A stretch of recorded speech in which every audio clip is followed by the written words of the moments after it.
Good afternoon, everyone, and welcome to This Is It, Straight Talk for the Blaxit Community. I'm your host, Devin Austin, aka the Divine Miss D, and I'm here every Saturday afternoon from 12 noon to 1 p.m. right here on Blaxit Radio. Today we have a very special guest for you, and his name is Cheyenne Baptiste. And Cheyenne is Canadian, and he is going to be our newest DJ here on Blaxit Radio. So I'm very excited to get some information on his background and to find out a little bit more about his show. So with all that said, and without further ado, let's welcome Cheyenne to the show.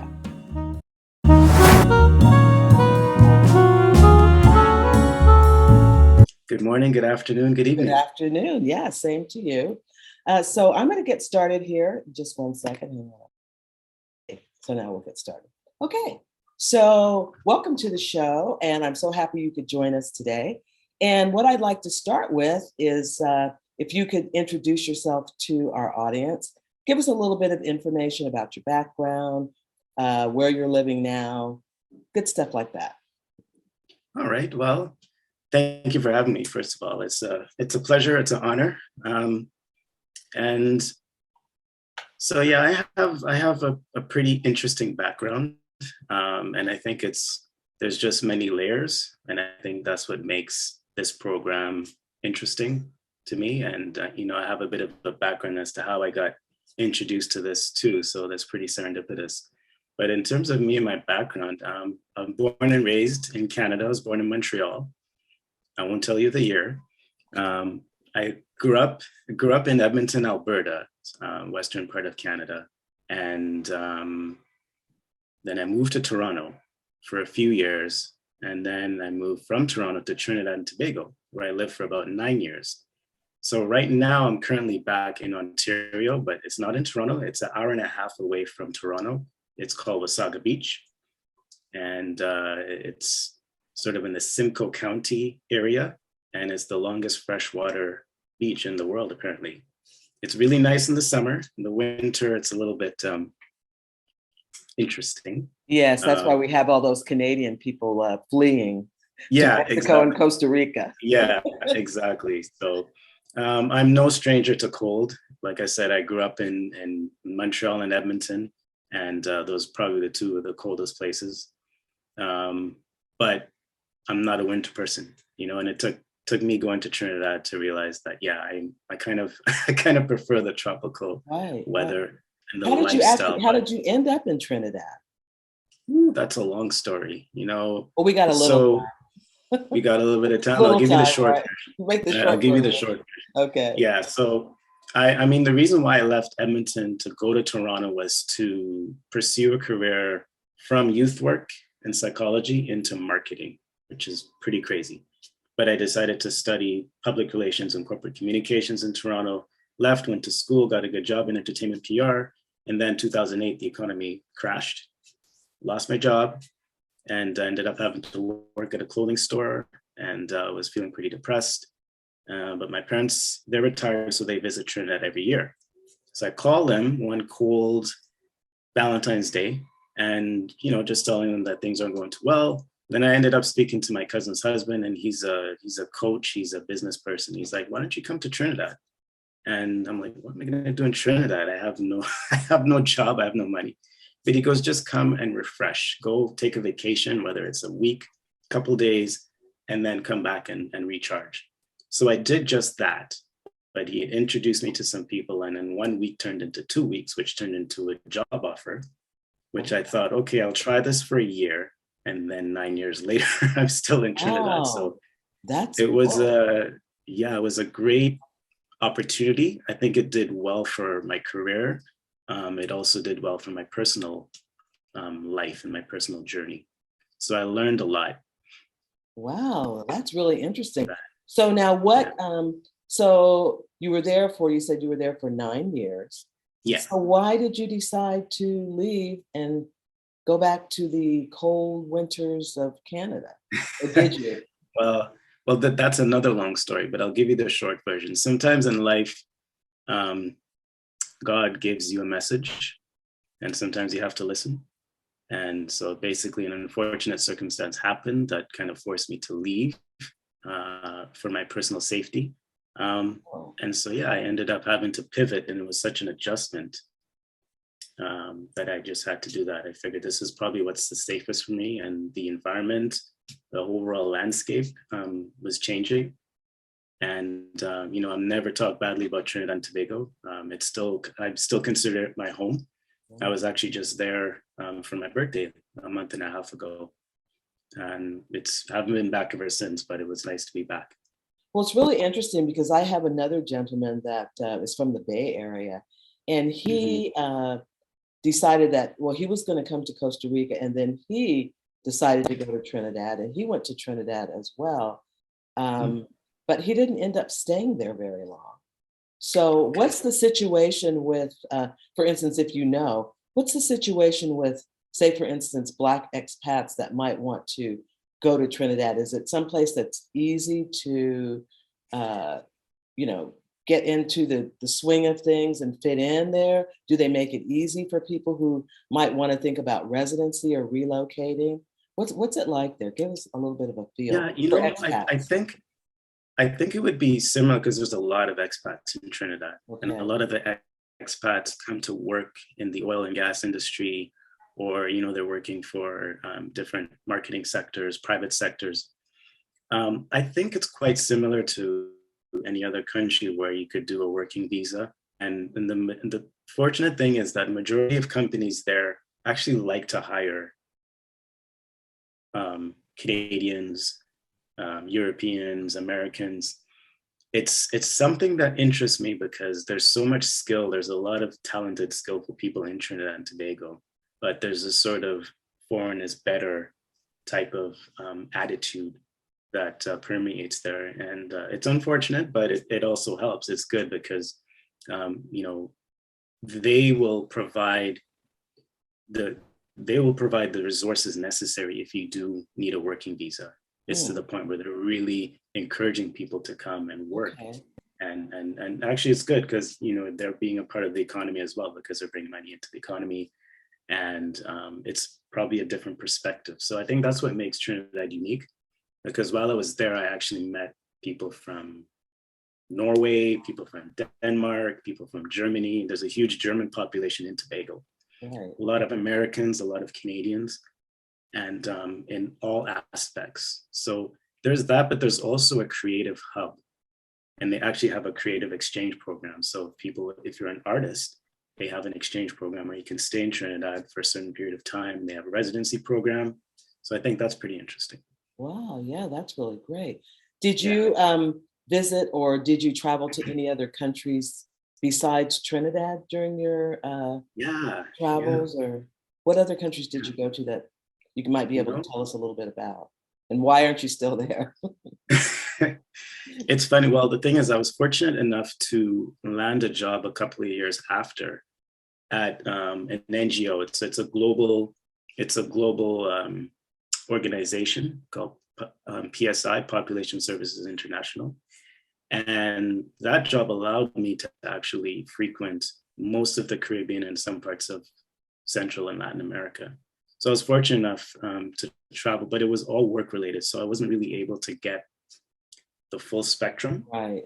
You didn't get to have all the fun. You got to do all the work. No. It was like, staying in a hotel for 2 nights or 3 days is so much, and then, return. So I've been pretty much to most of the Caribbean, been to Suriname, Guyana, Panama, but it was all just for work. Oh, okay. So I wish I could share more, but. No, that's okay. So you came back to Canada, and when you came back to Canada, you didn't go back to, because you were originally in Montreal, right? I was originally born in Montreal. I grew up in Edmonton, and then I moved to Toronto. Okay, I lived in Toronto for about 3 years. I was thinking of going back to Toronto, but with the situation, because it was so abrupt, my parents live in Wasaga Beach, which is further up. So I decided to go back and live with them. I'm still living with them for now. And it was a good support system, and I was actually looking for apartments, and I was even looking at purchasing eventually, but it's pretty expensive. Well, here's a question for you. Did you ever consider the United States? I know people from the United States are always trying to flee to Canada, but. Yeah. Well, it's funny too, because there's another long story. I was actually very close to moving to Miami. Ah. I was very close to moving to Miami. I was engaged, and at that time I was engaged, and well, that didn't work out. But I visited Miami a few times, and I was thinking, okay, well, I'll move to Miami. It'll be easier transition. There's a lot of Caribbean people there. Diaspora community is large, and and the weather's nice. But and God had other plans for me. So, but I never really thought of the States. I think the only place that I would have considered maybe Atlanta or the West Coast. The West Coast. Okay, well, that's interesting. I just wondered because I know that lately I've been speaking to more and more people from Canada. I didn't really know that many people from Canada before, Black people before. I wondered if there were any there. But lately I've been speaking to quite a few. So seems like there are some of us up that way. So, okay, so now you're back in Canada, and you're thinking, I think you told me that you're thinking about possibly making another move, a relocation move, maybe out this way. Yeah, definitely. I've been low-key obsessed with Costa Rica for a long time. Probably I would say even while I was in Trinidad and visiting my parents, because I'd come up and visit and we'd watch House Hunters, and I saw good old House Hunters. Good old House Hunters, because it made me like, so I'm 45 years old and I want to be a homeowner. I want to own a condo. I'd like to have some property at some point. Right. And so I think what really pushed me was living in Ontario. I don't like to use the word impossible because there's no such thing, but it really is difficult for any person right now, given the housing market in Ontario specifically, for a person with even a pretty good salary. So you're looking at close to $1 million. Actually, in Toronto, the starting price, average price of a home is about $1 million. Wow, that's a lot. So even a person, Well, see, that's like the Bay Area. That's why we had to leave San Francisco. Same kind of a situation where it was just becoming impossible to be able to have a life there. You know what I mean? Yeah. So, we had to think about other options. Well, now, why, besides the pricing, why did you decide Costa Rica? And by the way, have you been to Costa Rica before? That's the thing. Or just on House Hunters International? Yeah, well, House Hunters International, a lot of research that I've been looking at places where, so another place I was fascinated about was, and this was one of my work trips, was Dominica, because it's such a beautiful, untouched, very nature. And that's what I loved about Dominica. I love that about Tobago as well, the sister island of Trinidad.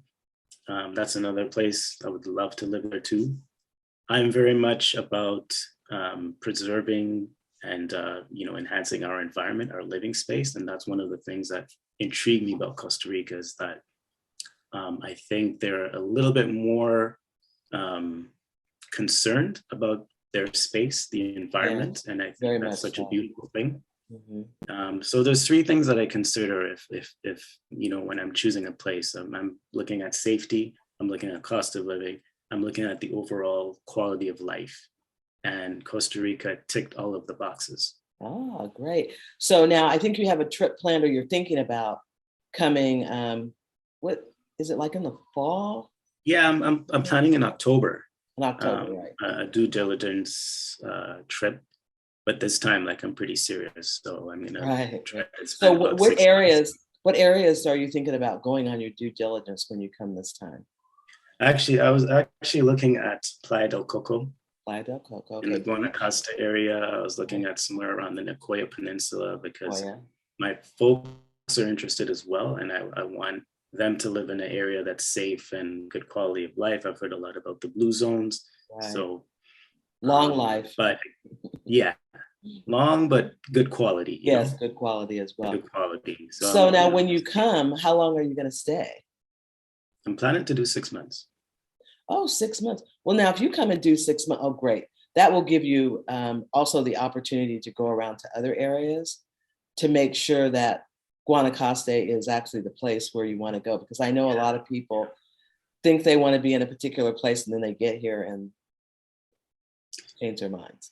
Yeah, I have quite a because few of certain, tattoos. lots of different reasons. Like for instance, Yeah. how hot it is in Guanacaste. Sometimes that will drive, will drive people away, or there are lots of other things. But Right. 6 Yeah. months, I'll that will take give you a lot of time. For sure. Yeah, For to sure. go around and check out other areas. Are your parents going to come at the same time, or are you just going to be kind of a No, lookout for them? yeah, I'm gonna go first, and then they'll probably come up for Christmas or so. Wow. And then it'll be like we'll look for a place and do a little tour. And I think that's the plan. Well, that's great. Well, So I'll look God forward to willing, meeting you when you come in yeah, October. for sure. I'll be Likewise, here. man. You have to come see Yeah, Escasú. Of course, and yeah, everyone always definitely. has to see San Jose. You can't get away from it, This is true. crowded as it is. I'd like to check out the Caribbean side, but I've seen a lot of videos, but I like to form my own opinion. But based Yeah, on what I've seen about the Caribbean side, is people say it's not safe, but again, I lived in Trinidad for 9 years. I yeah, could probably handle the Caribbean side of right. Costa Rica. Sure. Well, it kind of is like not safe compared to what? You know what I mean? It's like there's a whole racial situation. It's like living in the Bay Area and Oakland is terrible. You know what I mean? It gets a bad rap. So the Caribbean is similar to that. We have, because anytime you have a big population of Black people, sometimes we get labeled with it's unsafe to go there. But you probably really like it. We're going to be going down there in a couple of weeks. But when we came, that was where we wanted to go. We thought we wanted to live there, and we probably would have had it not been for things back in 2016, like infrastructure, Wi-Fi, medical and services, and also a lot of indoor. I was very hot and humid there.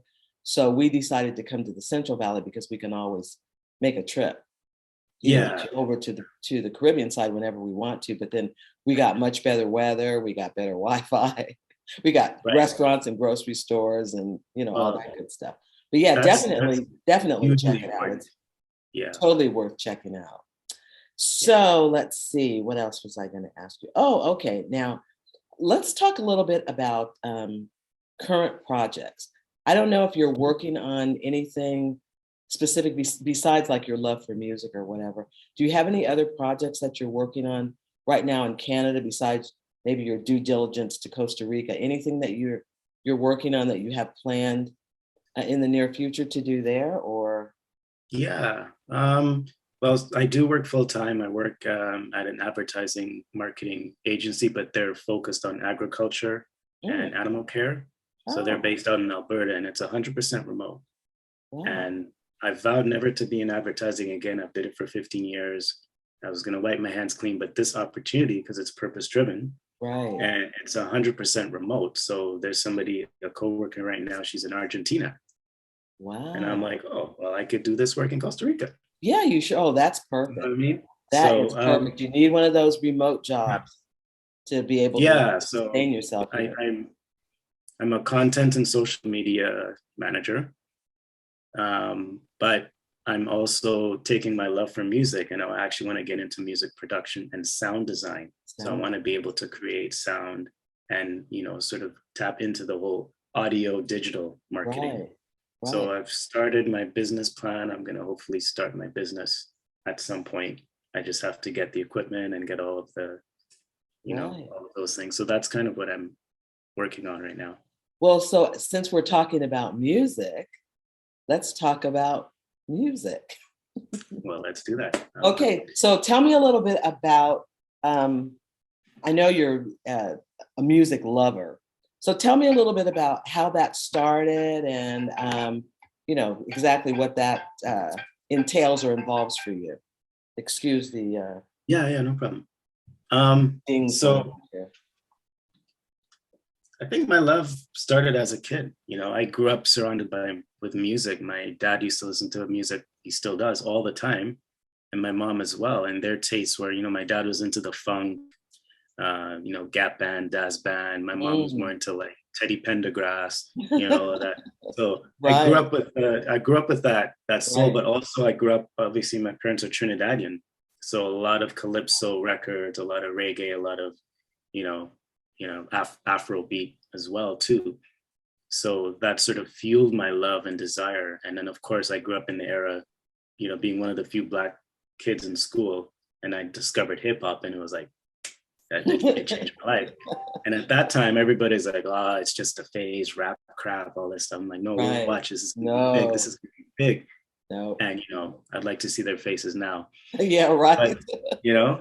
But my love for music was, and I used to just make little mixtapes as a kid. I used to listen to radio, and I discovered a Black radio station in the early 90s. And it was this guy, his name was Teddy Pemberton, and he was a legendary a radio DJ. And he was one of the first actually to showcase Black music in Western Canada. And he had a college radio station called Black Experience and Sound. He passed away, I think, in 2003.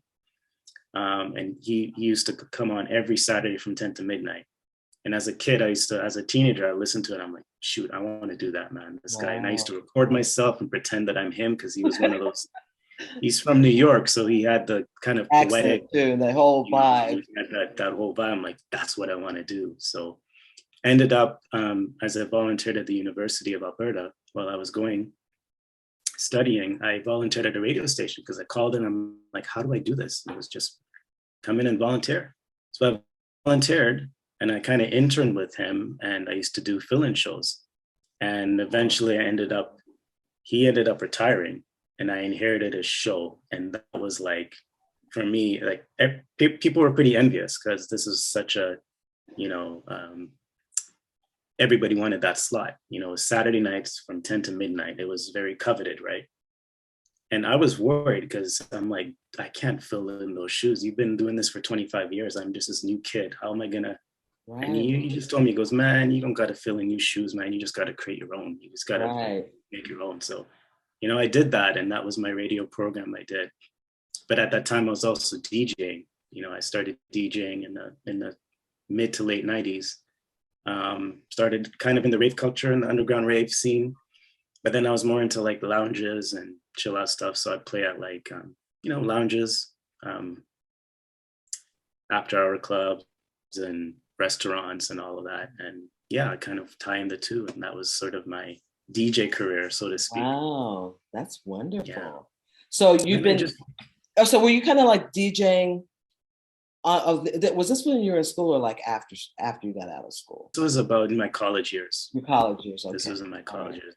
Yeah. Wow, yeah. That's wonderful. Yeah. So now you're all grown up, ready to start your own, ready to get back out there and do your own show. So you found Blaxit Radio. Yeah. We're happy that you found us. And you're going to be starting on Blaxit Radio. Tell us a little bit about, you're like our newest DJ host. So tell us a little bit about your show, what it's going to be about, the types of music you're going to be playing, and when you're going to be starting with your first show. So the show is going to be called Global Groove Connection. And it's an ode to a show that I used to produce back in the day. So it's kind of like the return of the Global Groove Connection. And the show is really, it just takes everybody on a musical journey. It's an eclectic musical journey, taking you through music from across the globe. But the root of all of it is soul. So you're going to hear Afrobeat, you're going to hear calypso, you're going to hear Brit funk, you're going to hear jazz, you're going to hear fusion. And then, I love soulful house, deep soulful house. So you're going to get a little bit of that, probably about a half an hour constant mix of that. So it's eclectic, it's tasteful, and I think it's just it's bringing positive, happy vibes. And your DJ, I guess we call them monikers or whatever, is what? ShyGuy, I go by. DJ ShyGuy. Okay. Yeah, and when are you going to start? So that's going to be Saturdays from 7 a.m. to 8 a.m. Costa Rican time. 7 a.m. to 8 a.m. And give us the name of the show again. It's called the Global Groove Connection. The Global Groove Connection. Okay, so I'll put down, I'll repeat the information when we go onto our YouTube channel. I will give everyone the time and your the Blaxit Radio, Earl. Are there any other? Do you have any other websites or anything like that that people can either find you or contact you through if they want to? Yeah, it's too bad because I had a website. I did my website, but I didn't renew it. I'm actually working, reworking. So my website is going to be in progress right now. Okay. So look up for that. I'll send you that information once it's developed. Great. But I'm on LinkedIn. Oh, good. And I'll be sure to add that information. And the other thing is, I don't know if we didn't talk about this before, but I did mention that what I'd like to do is give our audience kind of a sample of the kind of music that you're going to be playing. So I don't know if you already picked out some music, some songs that you might want to play. Maybe you could tell us a little bit about those, and I'll play those after the interview. Yeah, certainly. Well, there was a whole bunch, but I'm you know what, let me just do 2 or 3 at a time. Okay. So and the first track is called Listen, and it's from a band called SouLutions. Soul, like solutions, but SouLutions. And I picked that track because it's positive, and you know, we're going through such a change right now, and life is really about change, and it's how you adapt to change. Right. So lyrically, it's just really motivating. It's one of those songs that I listen to, you know, often in the morning to start my day, and it just makes you feel good. And I think my program is about making people feel good and about positive vibes. And so that one is definitely a soundtrack for my life. And what's the second one? Second one's called Endless Vibrations, and that's by Lord Shorty. He's one of the legendary calypsonians. He actually sort of coined and I would say invented soca music, which is a soulful element of calypso. Right. So Endless Vibrations by Lord Shorty, Shorty I. And let's see, what else do I have on the menu? I think the last track would be just to give you an element of house music. This one is called Shine by Blaze. Those are the 3 tracks. Okay, so I'll be sure to play those after our interview so that people can get an opportunity to hear those songs and get a kind of an idea of what you're going to be playing on your show. Yeah. And I would also say, in closing, do you have any words of wisdom that you would like to pass along, or some words that you can impart to our audience regarding anything, life or your journey, what you're going to be facing? Whatever, just some parting words that we can leave our audience. Oh, absolutely. You know, life is constant pivoting, right? You know, it's a journey, and a lot of the times we're so anxious to reach that destination, and you know, I think sometimes the destination is better than the journey, but you have to go through that destination before. Right. And my mom always says, graze where you are, because sometimes you're so anxious to get to a certain point, but you really have to, whatever your circumstances are, good or bad, you have to make the best out of it and take your learnings. And if you can appreciate where you are, then the next step towards that next journey will even be much more enjoyable and memorable. So the world is it's try to stay positive, because it really can get you, you know, we're just inundated with a lot of negativity. Yes, so we certainly are. Just be kind to each other, man, and just see the good in everybody, because we all have it, right? Right, exactly. Well, thank you. Thank you so much for coming on and talking with me today. I'm so excited to finally get a chance to hear your show when you get on. And welcome to Blaxit Radio. Welcome to the Blaxit Radio family. And I'll be sure to, like I said, I'll get all this information out so that people will be able to find you and listen to your show. And the other thing I was going to say is what I might do as well is after this, I'm going to do the 3 songs, but like if you have some other songs that you can send me as well, because we'll have some extra time that we can, that we still have for the show. And I'll just fill the rest of that time with some more songs that you have, since we have a little bit of extra time here on the end. So if that's okay with you. Yeah, that's quite all right. I really do appreciate you having me and this opportunity. So Yeah. No problem. Thank you. And like I said, look forward to seeing you on the radio and when you get here in October. Definitely. Okay. Thank you, right. Cheyenne. Blessings. Take care. Bye-bye.